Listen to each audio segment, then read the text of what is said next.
सोचो अगर कोई इंसान 13 साल से कोमा जैसी कंडीशन में हो, ना वो बोल सकता है, ना वो कोई रिएक्ट कर सकता है और रिकवरी की भी कोई होप नहीं हो। ऐसी सिचुएशंस में क्या उसे मशीन्स पर जिंदा रखना या वेंटिलेशन पर जिंदा रखना सही है, या उसे डिग्निटी के साथ चले जाना चाहिए? रिसेंटली इसी टॉपिक पर सुप्रीम कोर्ट ऑफ इंडिया ने एक हिस्टोरिक डिसीजन दिया है। कोर्ट ने हरीश, जो 32 इयर्स का है और 2013 से परमानेंट वेजिटेटिव स्टेट में है, उनके आर्टिफिशियल लाइफ सपोर्ट को विड्रॉ करने की परमिशन दी है।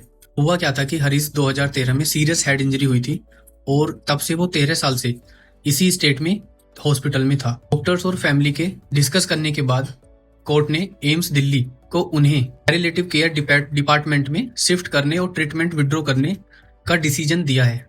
नॉर्मली ऐसे केसेस में 30 डेज रिकंसिडरेशन पीरियड होता है, लेकिन इस केस में सभी स्टेक होल्डर्स की अनएनिमस कंसेंट थी, इसलिए कोर्ट ने इस वेटिंग पीरियड को वेव कर दिया। इस प्रोसेस को पैसिव यूथेनेसिया कहते हैं, मतलब वेंटिलेटर या कोई लाइफ सपोर्टिंग ट्रीटमेंट जैसे सपोर्ट को विड्रॉ कर लिया जाता है ताकि पेशेंट नेचुरली डेथ फेस करे। कोर्ट ने यह भी हाईलाइट किया कि clinical assisted nutrition and hydration CANH को कंटिन्यू करने अब पेशेंट के बेस्ट इंटरेस्ट में नहीं है। लेकिन यह डिसीजन सिर्फ एक केस तक लिमिटेड नहीं है। कोर्ट ने सेंट्रल गवर्नमेंट से कहा है कि इंडिया में एंड ऑफ लाइफ केयर और पैसिव यूथेनेसिया पर एक कॉम्प्रिहेंसिव लॉ बनाया जाए।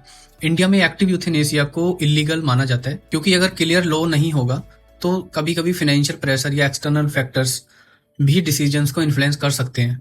इसलिए कोर्ट ने एक इंपॉर्टेंट प्रिंसिपल को एम्फेसाइज किया है, right to die with dignity. ये सिर्फ डेथ का राइट नहीं बल्कि पेन फ्री और human end of life care का राइट भी है।